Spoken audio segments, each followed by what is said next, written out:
Hey, everybody, I'm back. I'm back, folks. Go ahead and get your cup of coffee and sit down. Join me. See all my other videos.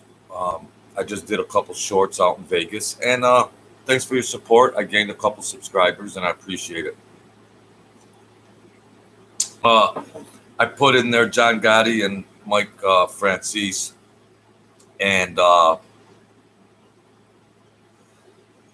a lot has been said. Sammy the Bull Gravano, about these guys. And a lot of times I just say put it to rest. And but I guess people have an appetite and they just uh, want to know about these types of things, and it's entertaining. I guess that's American history, folklore, mafia lore, and everything else. So um, I'm psyched.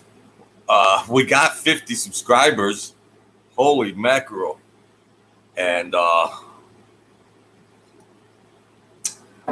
appreciate all that. So, I was looking, and it said, related facts about John Gotti, and I was stating before, uh, a lot of times when you hear about these guys on their YouTube channels talking about the time they spent, they did bids in prison, but I don't know how to state it any stronger, but a lot of times they they came in and gone. I had a cousin that was uh, rolling around during that era, and everybody was from Brooklyn. Gotti, they were from Eastern New York, Brooklyn, a section of Brooklyn, and then he rose up into the Gambino family, and then Carlos Gambino died, and then Paul Castellano came in, and then you all know the rest about all that. But you got to realize that the prison system and the judicial system and the legal system were taking bribes. And I don't want to throw dirt on a lot of channels when I see some of them stating the times that they were doing time. And maybe a lot of times they'll say they went off to the hole. The hole in the prison is like the hole, solitary confinement, no interaction. But people were cooperating to save their behinds, and a lot of times they were out. They might have been in seclusion at certain places, but they were out, still running their affairs. And even like John Gotti had a manslaughter case, and whatever, it got twisted, and he got like 3 or 4 years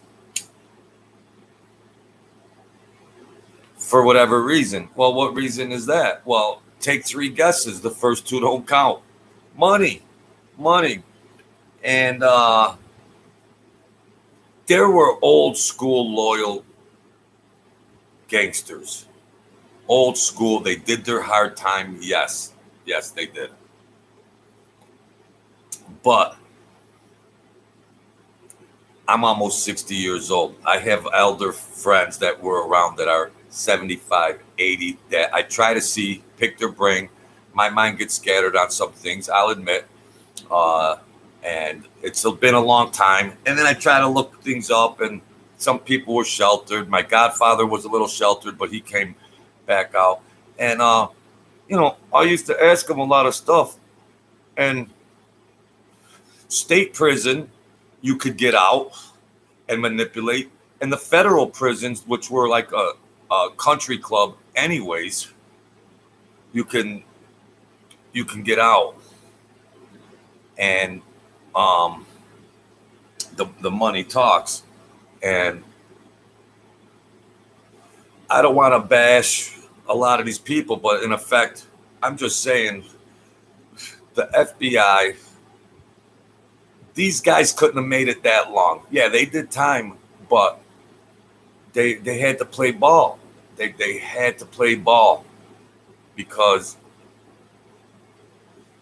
if you're connected to a murder or something, that's life. So, of course, and they admit it. They admit it. It's common knowledge, but it runs deeper. It runs way, way deeper than that, where the FBI might have their informants, high-ranking people. Believe me, high-ranking people, and they might say, "Oh well, hey Tony, we heard on some tapes that this crew and this guy and captain or whatnot are gonna do this and that," and then just seeing what would come out of the woodwork, and maybe people got killed for innocently. Maybe not. Maybe not, because you know, I wasn't there. And any information I'd say on this channel is secondary information under scrutiny to be either true or false. Well, that's my disclaimer. So, but in the grand scheme of things and common knowledge, just to speak on such topics, is everybody's holding. I see the guys bashing these guys again, and they won't give up. They won't give up. They won't give up. And you know, Mike Franzese did hard time, but at the end of the day, he had to say certain things. See, him and Sammy the Bull are supposed to be like these enemies. They did that thing on VLOD, and it's like, who's calling? They're calling each other rats, and they're questioning. They're questioning their stories. So I mean, for legitimacy. And then there's some complicated issues about other guys that were doing statements and the FBI record, and they called it, you know, they have these 302s and these coffers and stuff like that. It gets pretty complicated. But if you sort through it all, sometimes you just got to step back and say, it was a rodeo. It was just a rodeo. And my godfather told me a lot of times that he freelanced, and you know he did work like Colombo, and you know, he knew Gotti and the Gambino and Castellano and them, but some guys didn't just have to be initiated in order to do work. There was many specialists in their fields that ran around, and they could be counted on to complete a task at hand. If there was something that needed to be done, they could do it from A to Z. And some people were bosses by face,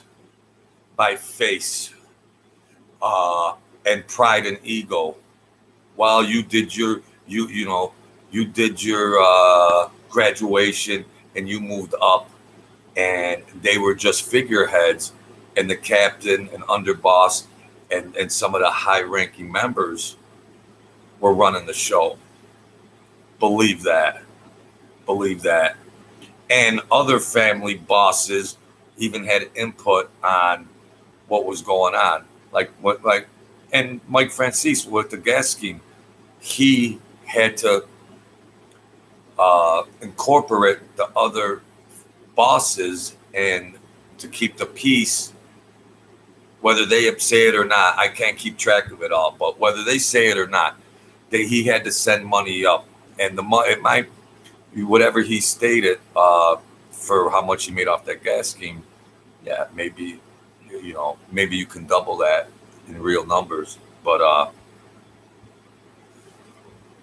the organized crime and mafia and the FBI and what goes on is portrayed on YouTube to a certain I can't think of the word. It's portrayed pretty good, 80% legitimate, genuine. But these guys are crafty con artists, and they'll swing things. And who cares? Who cares?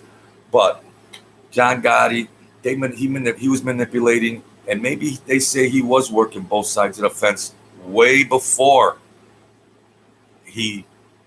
it got publicized when he turned into the rat. Sammy the Bull ratted on him, but people don't know the stories that we're saying.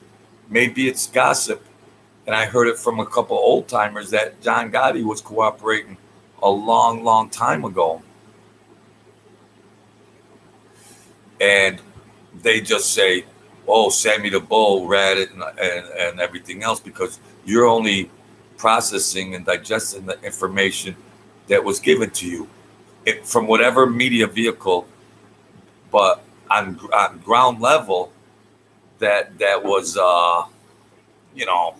hey, London, hey, I got a comment in here.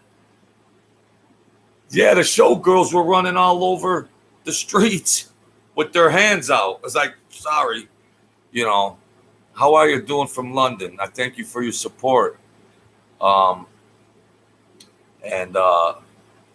Yeah, well, like what I was saying, Joe, is all the viewers can get is the information from wherever they obtain secondary information. And hey, Leon, my man, I'm back. I wanted to put something together because a guy was pressuring me, and I'm a wimp. I'm a wimp because he's like, go do this and that, do your channel. But I'm glad I got some sharp guys in here to keep me on point. My mind gets a little scattered. And I was stating more or less, Mike Franzese claims prison time. John Gotti, people don't understand, before these guys were household names, they were rocking and rolling and they were cutting deals. And I'm going to tell you, they were not in prison the whole time they said they were. Gotti murdered the nephew of I don't know if it's Paul Castellano before he got in there, but it was a nephew, and they doctored it up, and he only got 3 years or something like that. They had everybody bribed, no count. The FBI wants to come in and play like they're squeaky clean. The FBI, they pit people against each other and everything else. My godfather told me a lot of times they came at him and they were saying, "Oh, we have privileged information about this person or that person," and then they surveil, they put you under surveillance, and then they try to see if they could flush you out of the woodwork and see how you react. And they doctored tapes. See, they were getting so many tapes, recorded tapes with their voices talking. They were splicing tapes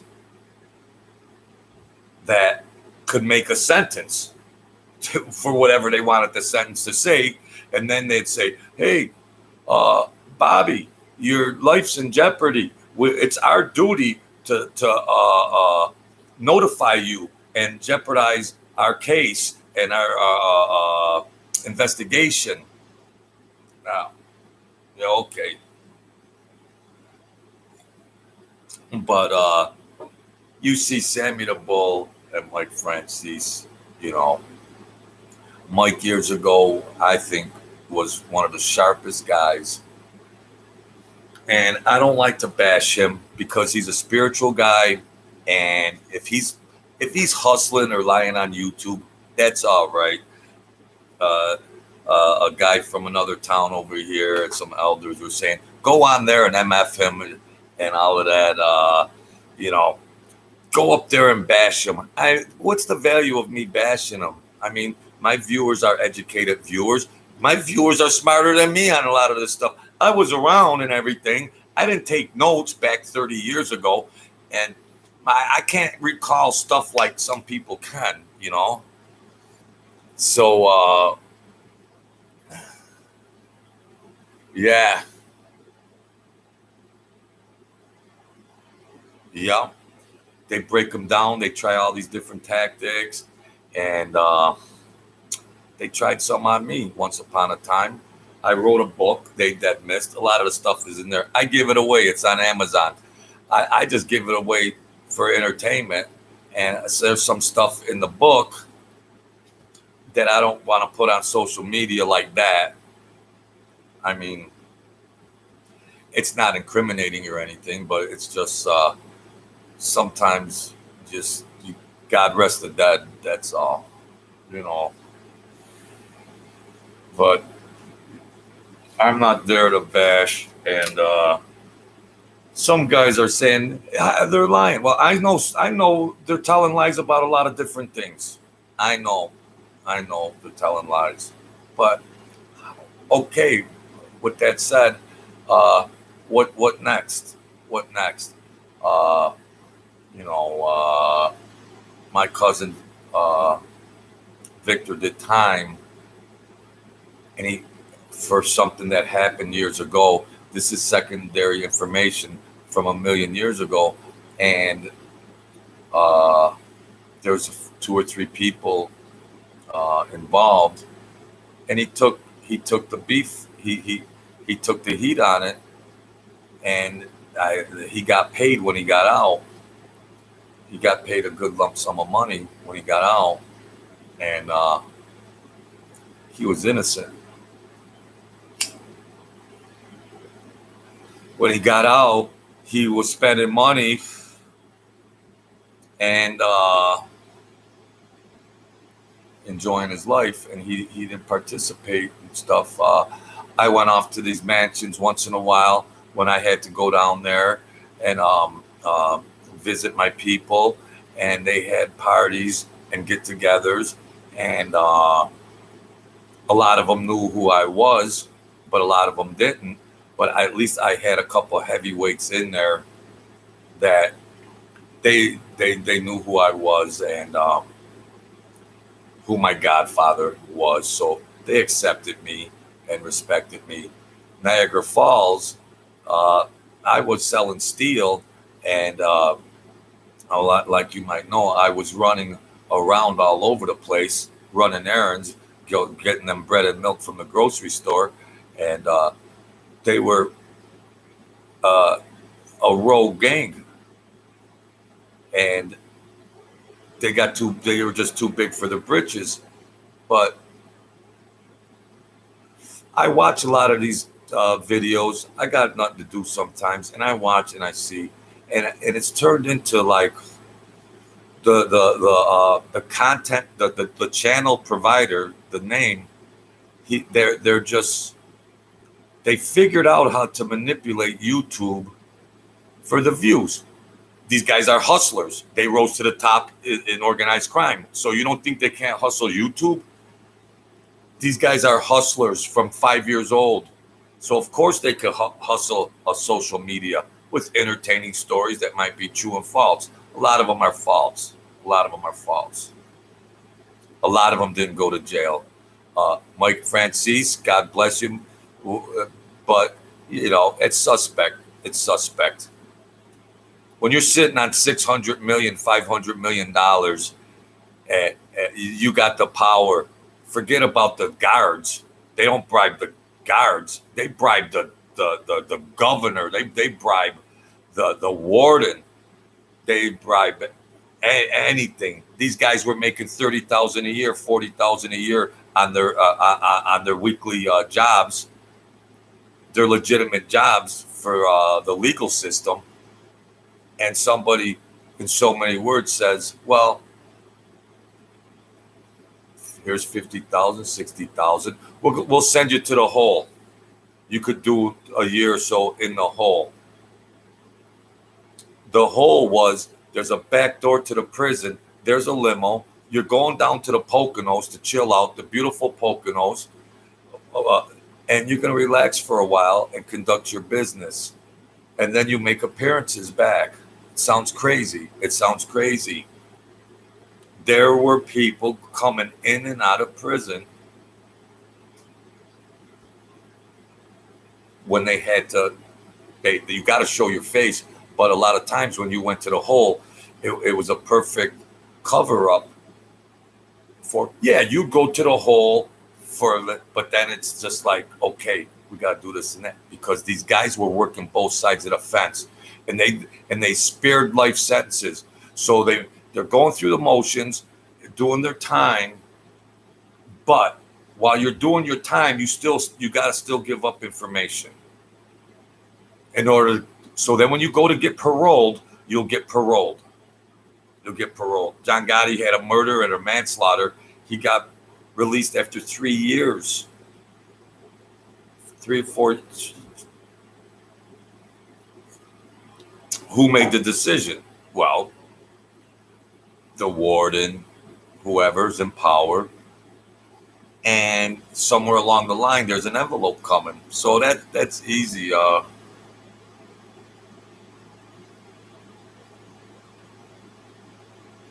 Frank Sinatra was in there a lot. My godfather met him. He rubbed elbows with him because he did the shows and stuff. But Frank Sinatra didn't give an order or anything. He didn't give an order.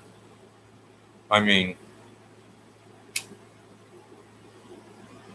he was a great singer, and everybody loved him, including the Italians. And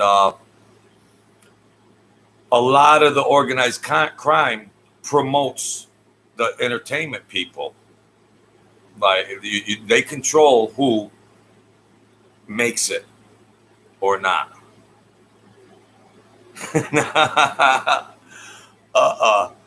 But people don't realize the entertainment. Mike Franzese is very involved in the entertainment world, and they're involved in the production and producing things like that. And they give the green light on certain things because they had their hands in everything. And Mike Franzese was legitimately running a lot of different businesses, including Hollywood productions and things like that. They weren't known productions; they were lower level, like what would be equal to like a Rob Zombie movie, if you know about him, but a B movie. But he had the money, but he was rifling that money into legitimate business enterprises. So somebody could say, "Where'd you get $300 million?" Or if it got stuck overseas in these accounts, they were trying to change the laws in these banks overseas, and they were trying to get, so the government seizes your money. What's the government do with the money?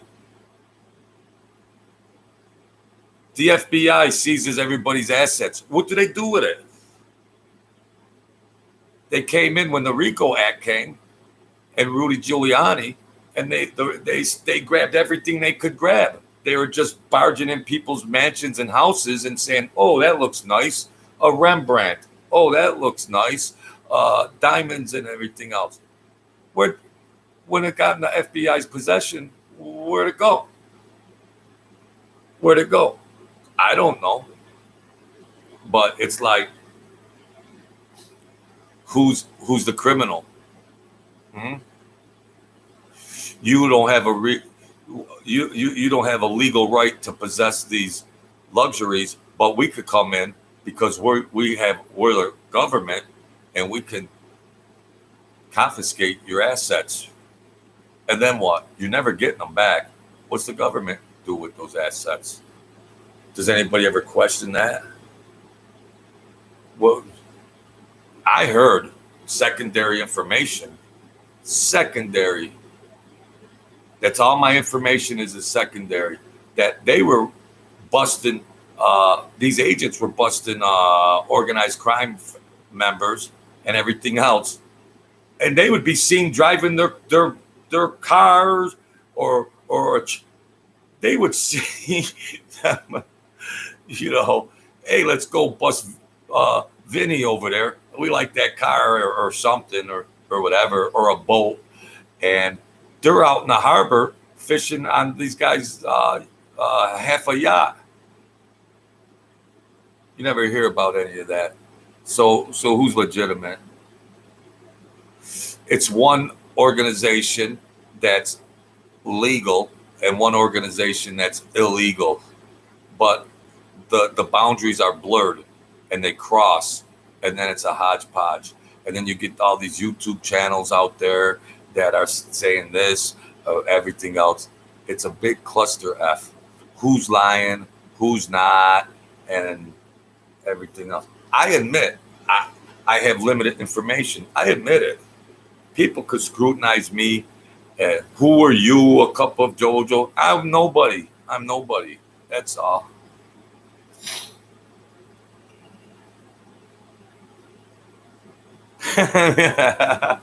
What? So they could buy more guns and wiretaps? Yeah, that's true. They, it's just like I knew in West New York, where a big family, was they had a police officer in the family, and they were building up lot assets. They were buying a lot of properties, legitimate things, pizzerias, dry cleaners, rental stuff. But there was a crazy guy in there that they busted him for X amount of weight of cocaine. And he was nuts. He was naked in the street wheeling a gun. He was nuts. And he said, no, there was 3 kilos, not 1. So your detectives robbed it. It never went into evidence because this guy figured, what's the difference, a kilo or 3 kilo, whatever. But things that make you go, he was back in the street 4 months later. I didn't ask no questions. I knew him. He was personable and nice, but then he had a crazy side to him. And it's just like, you don't ask questions, because then they'll say, what are you, wearing a wire? What do you want? Well, big deal. Your people are curious, but it's just like, don't ask too many questions. That's all. I mean, I know some elders and stuff that they're old men. They don't have any reason to lie. They lived their lives. They rock and rolled. They seen it all, and they don't have any reason to lie. So it's just like, who's to benefit from a lie? Who's to benefit? So, these guys on YouTube, and you see them all, and they're all MFing each other. You're wrong, you're right, you're wrong, you're right. It's just good entertainment. So, and it's fun to start. It's fun, but I really have to sit down for 2 or 3 days and think about some things, and even look up some things that might click in. And but you don't want to get into savage details.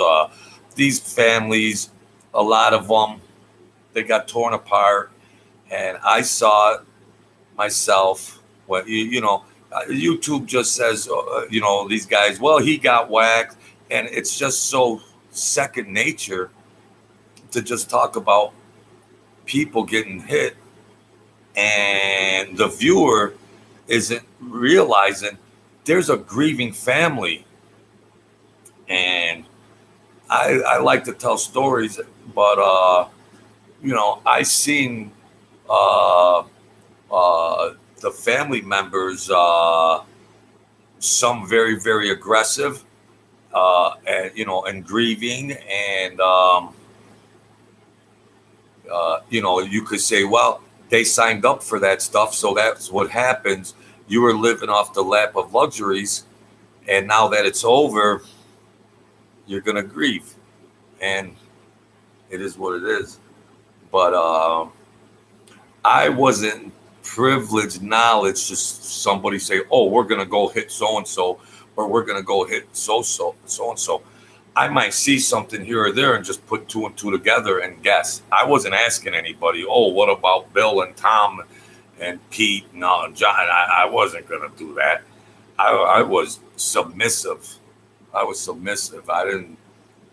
I went to college and was educated, and these guys were running a bookmaking scheme, and then that's that. As far as any other kind of stuff, I wouldn't. People within high ranking, a lot of associates and soldiers and higher ranking people didn't even know about hits when they were going down. All a member had to do was get the approval behind the scenes, and it's like the whole family doesn't know somebody's going to get hit. High rank, even upper level in their structure, in their organizational structure, it wasn't just, but what do we got here? YouTube and social network media has just given too many deadbeats their 15 minutes of fame. It's sad. Have you seen the film Donnie Brasco? Yeah. And, that's Hollywood, and they glamorize that. And so when you watch that, Joe, so Donnie Brasco, the big hype about Donnie Brasco, but how come nobody ever says, well, Donnie Brasco, did he ever go back to a crime family and say, hey, you'll never see this. Listen, don't whack me because you'll all go down. This is the deal. I'm working for them, blah, blah, blah, blah, blah, blah. And this is what they got on you. This is what they got on you, Tony. So I'll stay in bed with the FBI and act like I'm getting over, like I'm fooling the mafia. So everybody in the world thinks that Donnie Brasco fooled the mafia. Oh, he could crack a safe, and he's sitting in a bar. He's sitting in a bar talking about he's a safe cracker, and he could do all this, and then he gets the allegiance of I can't even think of the guy. So who's to say he didn't tip off the mafia about the FBI? All you hear about is he's tipping off the FBI about the mafia.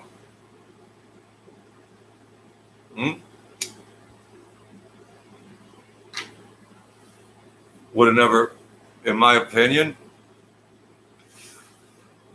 I knew people after the fact that said people seen him coming, and they said they ran from him like the plague.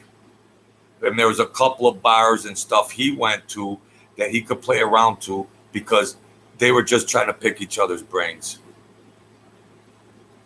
If you're a psychoanalyst, that's a strong word. But when you look at these things, you gotta dissect them from every angle because everybody's playing chess, and it's like who can make that better move. But you think that Donnie Brasco got over on them? Yeah, there was things that happened. People got taken down and whatnot. But the information was going both ways. That's my opinion. The information was going both ways. Because if you know anything and you just take a wild guess that A new guy comes on the scene, not a made member and everything else at the time, and he's in there. You don't need this guy. You don't need this guy to enhance your bottom line.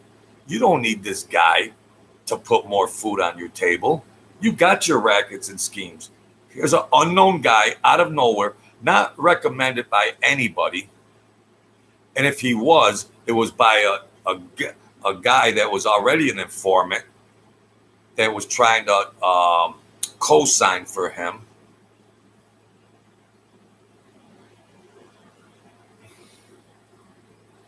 Yeah, because at the end of the day, I think that's very well said, Joe, because at the end of the day, that was more exciting to him than these square suits running around, oh, do this and that. He was running around with them guys and what was going on behind the scenes. If you don't participate in whatever, they'll test you. They'll test you. Them gangsters will test you. You're on the scene. Oh, you're going to come out and hang out with us. They're going to put you through a test to see what you're made of. Who cares if you're a crave safe cracker or whatever like that? They're a dime a dozen. So you'll never see that. He acts like he's the all that. He didn't get nothing over on the mafia. I mean, there's certain situations, but at the end of the day, no. He might have compromised a lot of cases because he probably was giving the mafia knowledge about this is going to go down, this is going to go down, and maybe the FBI can tell you. The FBI could tell Donnie Brasco, tell him this, tell him that, and then he could say, "Hey, John, so at the end of the day, it's who's who. Who are you really working for?" The FBI is working for themselves. Donnie Brasco is working for himself, and the organized crime is working for themselves. And they're all married together in a convoluted circle. And who gets the last hurrah?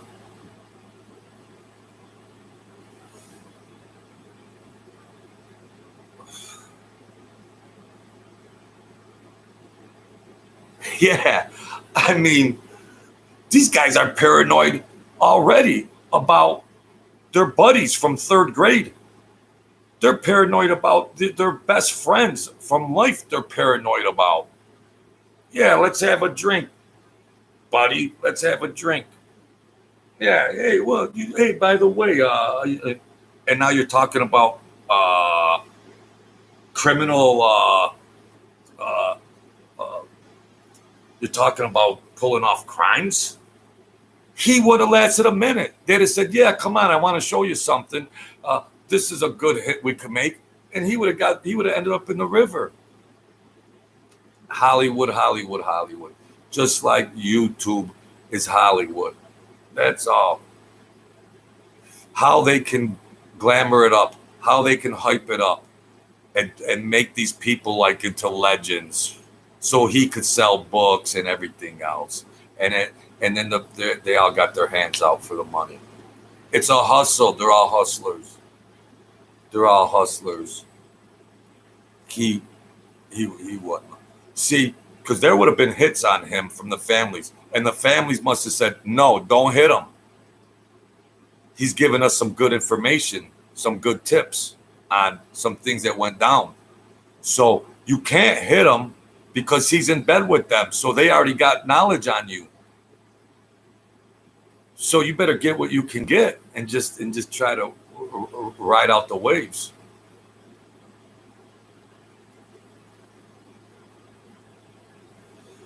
Yeah.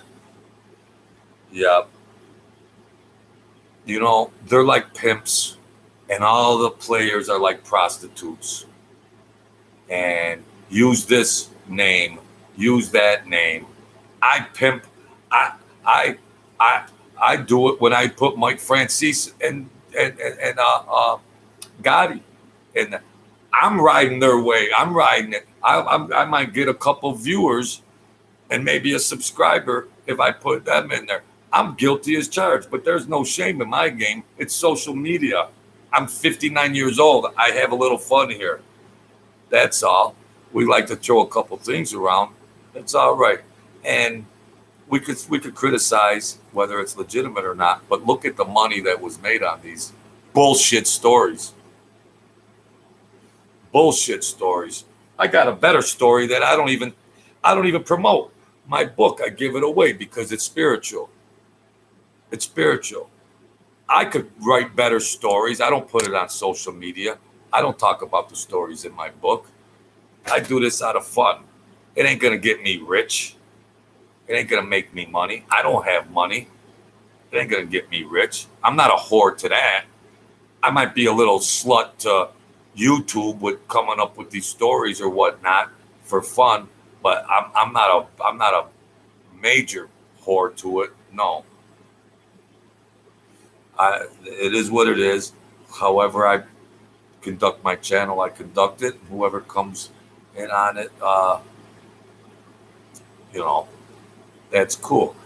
I like to throw some things around, and when I got active comments in there, I like that stuff.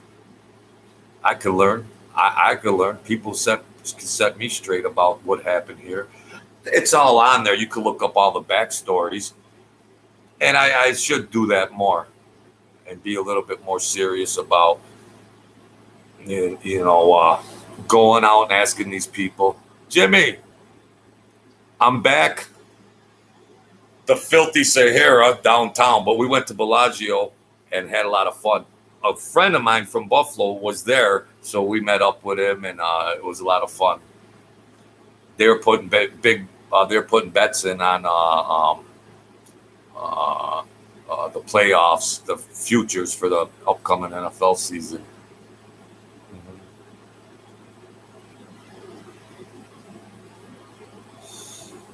What's going on at the junction? What's the junction? I don't understand. You know I got brain damage.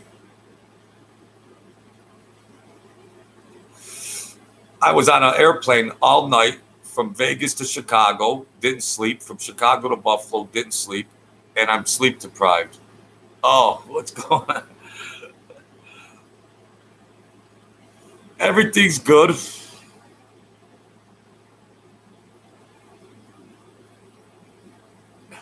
Yeah, that's what Donnie Brasco did. Yeah, I know. Yeah, Donnie Brasco. Yeah, come on, Vito. Uh, Take me under your wing. I don't know. They just sensationalize it, and it sells books, and it was a box office hit. So it's just the hustle world. They're all hustlers. They all lie. They all do this and that, and people like it. They like it. 370,000 subscribers they got. People love it.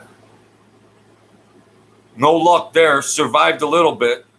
Survived. Had fun though. You don't really expect to win, but had fun and everything. Survived.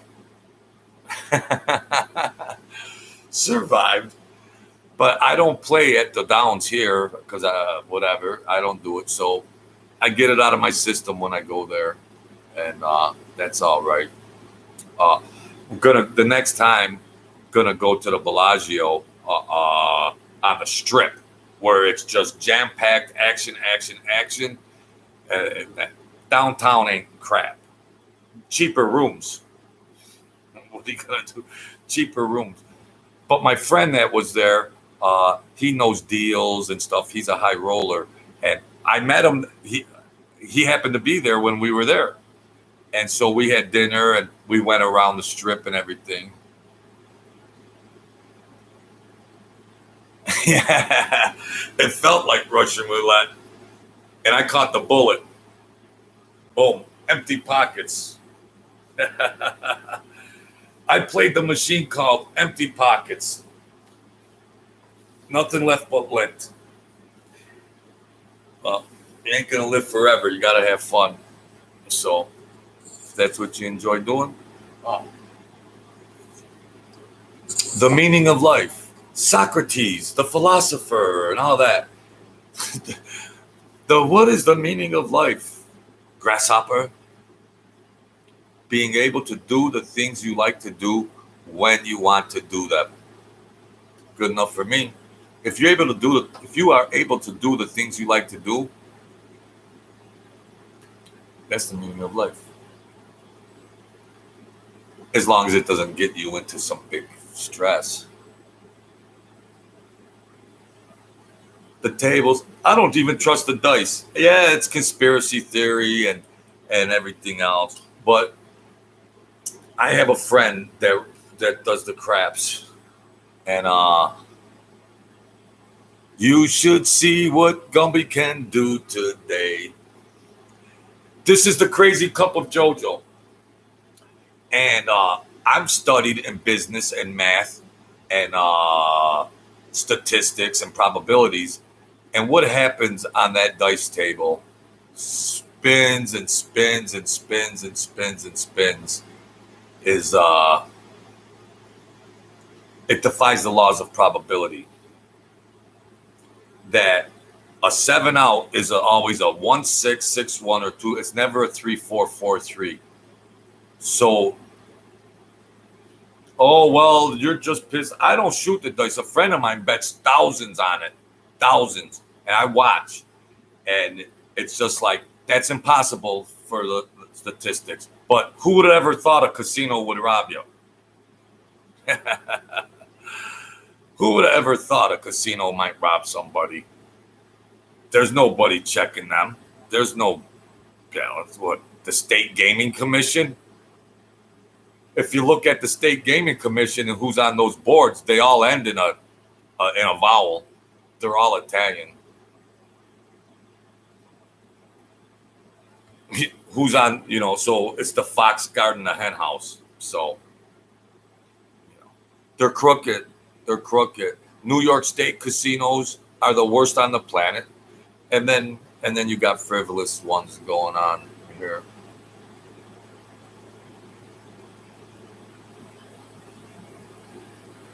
There was the homeless right on the strip, peppered all over the strip, the homeless with the signs and everything. Yeah, they were all over the place, and it was more prevalent than I ever saw before. But the streets were jam packed, elbow to elbow, going in and out of all these casinos, street shows, hustlers, the showgirls walking around, they're hustling. Just one big one. It's hedonism. That's all. It's hedonism, and it's fun. It's fun. It's fun. So my battery is running out, and oh, there it goes. So I better get off of here. Thank you, Joe. Thank you, Jimmy. I'm back doing my thing, having some fun, and I'll do a spiritual devotion tomorrow. And I got to figure out. Thank you, Leon. Thank you, bro. Thank you, Jimmy. And thank you, Joe. And I'll get back to you, but I think I got like 2 minutes left. So be the kings and queens of your world. I'm up to 60-something subscribers. I'm blowing this channel right up out of the water. Thank you, my dear people, and God bless you and your families. And stay great. And I'll check back with you tomorrow. Be the kings and queens of your world. Don't ever give up. Stay great. And I'll check back with you probably tomorrow. So thank you, Joe. I really appreciate your support. Keeps me going. That's all. So I'm going to do a little research on a couple things. I got to talk to somebody and try to get it right, because I try to give as legitimate story as I can. So I really appreciate it. I'll check with you then. Thanks for your support. Share, like, and comment and all that crazy stuff. God bless you all. Bye.